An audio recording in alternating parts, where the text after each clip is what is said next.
Gold, gods and accountability. HC locks horns with TDB.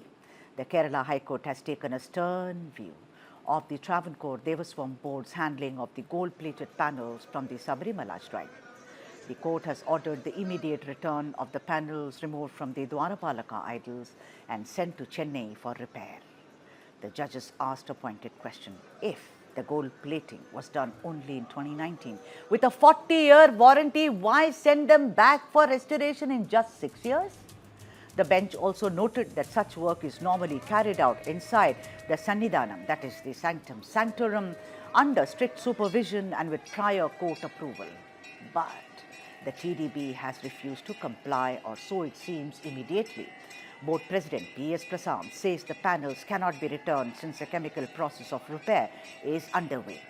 He announced plans to move a review petition insisting the work was transparent and carried out under the watch of temple officials and Thantris, which is the chief priest. The Devaswom Board has further alleged that misinformation is being spread to tarnish the image, even suggesting baseless claims of smuggling. Prasad maintained that the damage was minor, caused by also coins which were offered by devotees, and some of them were actually chucked, and I have seen this, and that the replacement was requested by the Thantris themselves, therefore. The High Court, however, is unfazed, unconvinced. It has demanded all related files and warned the board against bypassing its directives. The controversy underscores a larger issue. Gold plates, idols, and temple treasures are not merely ornaments, are they? They are matters of heritage and faith. That's my belief, and I'm sure a lot of people believe like that. The court's intervention reflects the needs for accountability in how such sacred assets are handled. For now, the clash between the judiciary and the Devaswom Board deepens with questions of heritage, faith and transparency at the heart of the Sabarimala debate. Is this about securing the valuables in the Sri Kovil, as the Sabarimala temple also is known, or is it just about legalese? Let's debate. Joining us is Rahul Ishwar, author and activist, and N. Lal Kumar, who is an advocate with the Kerala High Court. A very, very warm welcome to both of you. Thank you for making the time. Rahul Ishwar, knowing you by now, you're somebody who says that I'm a Hindu activist, Sudha ma'am, but I respect the constitution of this country. That's always been your opening line. Would you still say that one had to adhere to the court, considering you are someone who knows this temple like the back of your palm, Rahul Ishwar? Sudha ma'am, let me point out that there are multiple power centers in Sabarimala. Of course, there was some board being one, there was some ministry being one, the Thantris being the spiritual custodians, High Court being the arbitrator, and High Court being also some kind of finance, it supervises the finance. So there are multiple power centers who are equally concerned about Sabarimala, and we have to be respectful of everyone. Right now, High Court has pointed out one particular aspect regarding transparency or regarding seeking. It's a very sensitive matter, but one thing I totally agree with you, as you rightly said, these are not merely gold. These are a part of godliness or deity that has to be taken with utmost seriousness, sanctity, because it affects the sentiments of crores of devotees. So I hope there will be a consensus.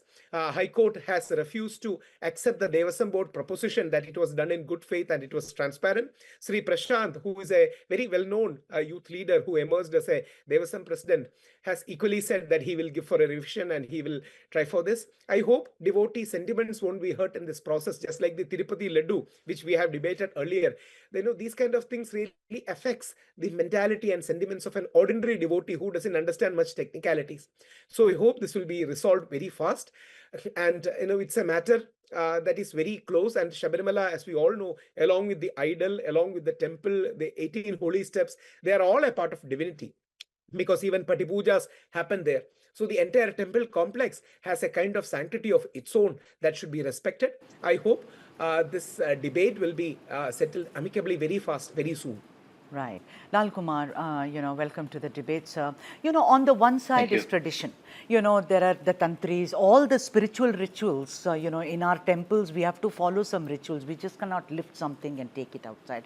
That God is a living person, as it were, if I'm not wrong. That is how, people who believe, and I'm a believer, believe that it's a persona, as it were.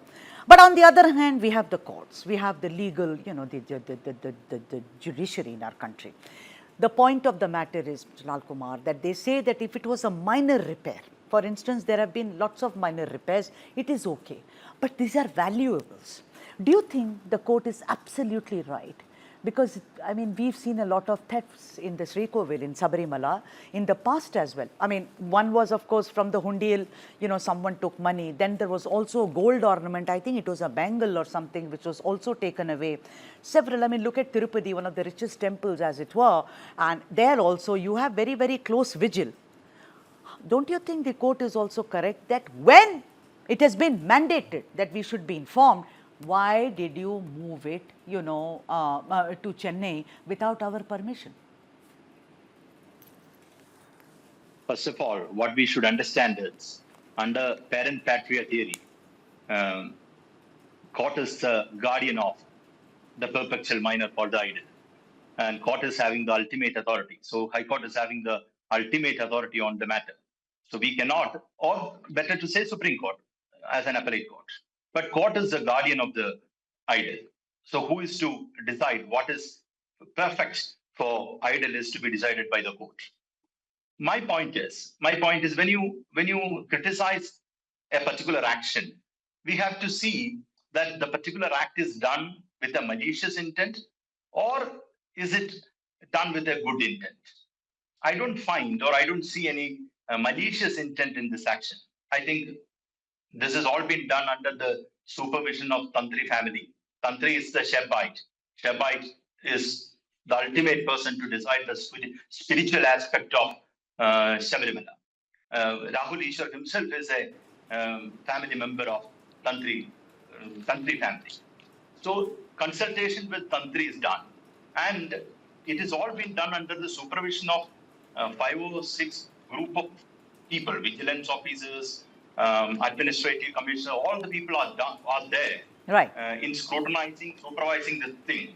But the fact is, whether they could have gone in a better way, whether they could have done in a much better fashion to be more accountable. If you raise such a question, I would definitely say that since Devaswom Board bench is there, the Devaswom Board could have taken consultation with the High Court and no, it is not, Mr. Lal Kumar, I'm sorry to interject. It's not even about consult. It's mandatory. Permission is the word. Consultation is not the word, yes, sir. Yes. There is a big difference, and you are a legal eagle, and you must know this better. It's not that I consult with you. I take your permission. I seek your permission, and I'm absolutely with the court. I mean, who will go against the court? But I will come back to you, sir. Rahul, let me ask you something. Apparently, there is a passport. Right. You're right. Thank you, sir. You're right. You're right. Yes, sir. And Rahul. That's why I told you in the beginning. The guardian of the perpetual minor for idol is the court. Court decides everything. Okay. Rahul, I want to come to you, Rahul. The thing is, apparently there is a past precedent for this. 2023, if I'm not wrong, or 2022, similarly, it was done. There was no controversy. Correct me if I'm wrong, considering you are also part of the family, the extended family. And earlier also, so the court, I mean, people who are there, my sources tell me it was not the gilded, the Dwarapalakas, the doors, the gilded, it was not that. After all, it was first in Blackstone, as far as I know. Then a businessman, gave, it became gold, and then it was sent to Chennai, where for restoration, for repair. Now, a lot of coins are thrown by devotees. It's got some dent, so let us send it. Rahul, but when it was sent even earlier, how come there was complete silence, and this time there is a huge controversy? And I've heard some voices from the side of the, from the Devaswom Board, that this is being done deliberately because of some political reasons. 2 points. One, as a legal luminary, I totally agree with my good friend Advocate Lal in saying that legally the guardian of the DT, according to the, because the DT is a minor, it's the court, Honorable High Court and Supreme Court. Spiritually or ritualistically, to be more precise, it is the Thantri. And administrative-wise, Devaswom Board has a right. So it's a complex harmony, just like in the movie Kandara, it has to be a harmony of many aspects.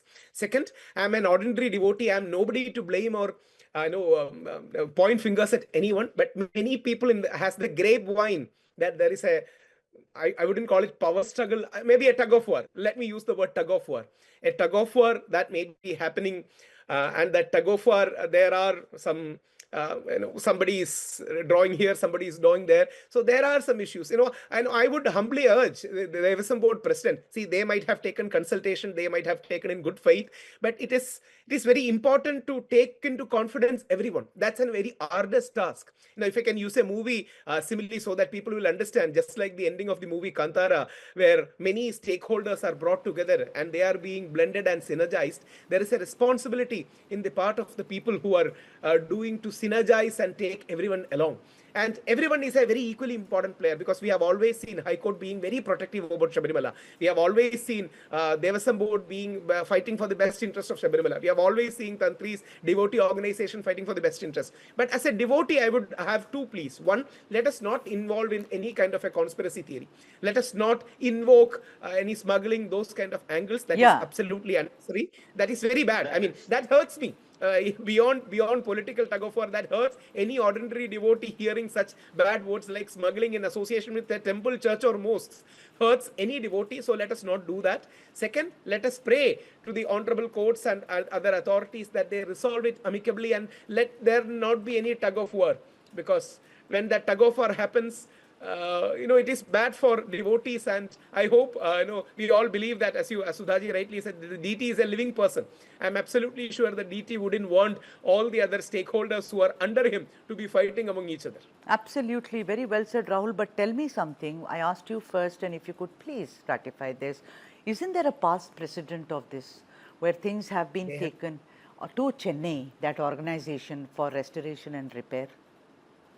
Yeah, there has been instances, and people, when they are doing in good faith, mere technicalities. See, there are technicalities, nobody is saying no. But beyond technicalities, there are some what we call as keelvazhakams. We can simply say it as precedents, acharas, and things that are going on. There might be a technicality that can always be invoked. Just like the Honorable Court said, there can be a technicality when the High Court is very deeply involved with Sabarimala. I think we should, both sides, I am not using a both side argument, but both sides on the either side of the aisle should find an amicable settlement. And even the Prashantji, who is going for a revision petition, if it is going for a protracted, long legal war. So let us not make that space a space for either legal or other fights. There is Sabarimala Ayyappa Sangamam happening at the behest of the government. There is another Sangamam happening 22 by Hindu organizations and Hindutva organizations. So there are some tug of wars going. Let us not shy away from truth. There are some tug of wars that's happening. I didn't, Rahul, you put it very well, but then there is also this kind of conspiracy theory that this is all a result of the Global Ayyappa conference, which is happening in Kerala, and the first time where all parties, particularly the ruling dispensation, is really gung-ho about it. Let me go to the lawyer and I'll speak. Mr. Lal, the thing is that, do you think that if someone who's a believer, I am looking at it from the prism of securing the valuables, because these gilded, the Dwarapalaka's door, it has gold in it. And just sending it to some organization, although the Thantri said due diligence has been done ritualistically, and also all the checks, all the boxes have been ticked off. When did it, which vehicle did it go, whether has it reached or not, when will it come back, etc., etc., etc. But don't you think the court is right, because it wants to secure the invaluable kind of heritage of the Dwarapalaka gilded, stuff? Court is always right until and unless the appellate court reverses the order, right, or revision court reverses the order. So court is always right, and there is no doubt about it. My point is, look, when you analyze this particular topic, whether we should box it as illegal activity or irregular activity, this is what we should understand. According to me, this is irregular activity which can be regularized. It is an irregular activity. That can be regularized. Illegal activity cannot be regularized. So there is, as you said, rightly said, something has gone wrong in the supply chain. Something has been bypassed. Can you fix it? We can fix it. The court is entitled to it. It is well within its power to manage it. So court is intervening in that aspect. But the issue is, I'll tell you why the political aspect comes into picture. The issue is this protective item, which protects Dwarapalaka, is the person who protects the idol, isn't it? That is taken to Madras or Chennai to steal an amount of gold from that. This is if you bring in such a narrative, I think I'm not with that. It is not, that's why I'm telling you, it is not having any malicious, these people are having no malicious intent. But it was an irregular activity which can be regularized. What happens is when you give a picture that the property, the wealth of the idol is being taken to some other place irregularly, and we are going to steal from that particular property, which is wrong, which is actually accusing people who are working with total good intent. I'll tell you one more thing. Mr. Prashant, as Devaswom Board President, he has done remarkable work in the last 2 to 3 years. Rahul Isha knows it. He has done enough work to ensure spiritual aspect is prevailing, administrative efficiency, all the things. So when you blame such a person that this is all being taken to Chennai to steal an amount of gold from that is actually, you are actually bringing that person into the victim box, which is not nice. Very well put, I must say, Mr. Lal, about irregular activity which can be regularized. It's not illegal at all. And it's about our devotion, our faith, that I think needs to be restored.